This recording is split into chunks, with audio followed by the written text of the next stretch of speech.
জয় শ্রীকৃষ্ণ। শ্রীকৃষ্ণের বাঁশির সুর যেন এক গভীর স্বর্গীয় মন্ত্র, যা একবার শোনা মাত্রই আত্মার গভীরে এক অনবর্চনীয় অনুভূতি জাগিয়ে তোলে। এই বাঁশির সুরে শুধু মানুষও নয়, সমগ্র সৃষ্টি যেন মোহিত হয়ে পড়ে। গরু, পাখি, গোপীরা, এমনকি যমুনা জলও থমকে যায়। এই বাঁশির এমন কি রহস্য? কেন এর সুর এত মায়াবী? আজ আমরা সনাতন শাস্ত্র অনুসারে শ্রীকৃষ্ণের বাঁশির আধ্যাত্মিক শক্তি ও এর অন্তর্নিহিত মহিমা নিয়ে জানব। ভগবান শ্রীকৃষ্ণের বাঁশির সুর শুধু একটি মধুর ধ্বনি নয়, এটি এক আধ্যাত্মিক ডাক। গোপীরা এ বাঁশির সুর শুনে সমস্ত পার্থিব বন্ধন ভুলে শ্রীকৃষ্ণের দিকে ছুটে যেতেন। এটি ছিল শুদ্ধ প্রেমের প্রতীক, যেখানে আত্মা এবং পরমাত্মার সঙ্গে মিলিত হতে চায়। এর সুর শোনা মাত্রই যমুনার জল থমকে যায়, বৃক্ষরাজি নত হয়, পশু পাখিরা অবাক বিস্ময়ে স্থির হয়ে যায়। বলা হয় এই বাঁশির সুর আসলে মোক্ষের ডাক, যা কৃষ্ণ ভক্ত তাদের আত্মা এ সুর শুনলে পরমধামে পৌঁছানোর জন্য ব্যাকুল হয়ে ওঠে।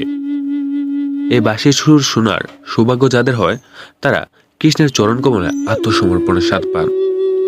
কেন এই বাঁশি এত শক্তিশালী? শাস্ত্র মতে এই বাঁশির এক গোপন শক্তি রয়েছে। বাঁশির ভেতরে কোনো প্রতিবন্ধকতা নেই, এটি সম্পূর্ণ ফাঁফা। এটি আমাদের শেখায় শ্রীকৃষ্ণের সান্নিধ্য পেতে আমাদের হৃদয়কেও বাঁশির মতো শূন্য করতে হবে। কোনো অহংকার, কামনা বা মোহ যেন সেখানে না থাকে। এটি শরীরে 7টি চক্রের প্রতীক, যা যদি শুদ্ধ হয় তবে আত্মা কৃষ্ণের বাঁশির সুরের মতোই পবিত্র ও মোক্ষ লাভের উপযুক্ত হয়ে ওঠে। কৃষ্ণ যখন বাঁশি বাজান, তখন এটি আত্মার পূর্ণ সমর্পণের সংকেত দেয়।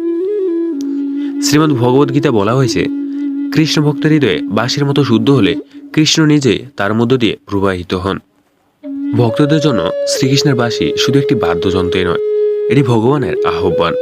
এটি আমাদের শেখায় শুদ্ধ হৃদয় ও নিঃস্বার্থ ভক্তি নিয়ে শ্রীকৃষ্ণের চরণে আত্মসমর্পণ করলে আমরা পরম শান্তি ও মোক্ষ লাভ করতে পারি।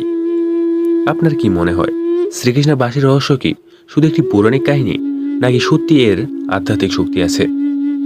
কমেন্টে আপনার মূল্যবান মন্তব্য জানাবেন।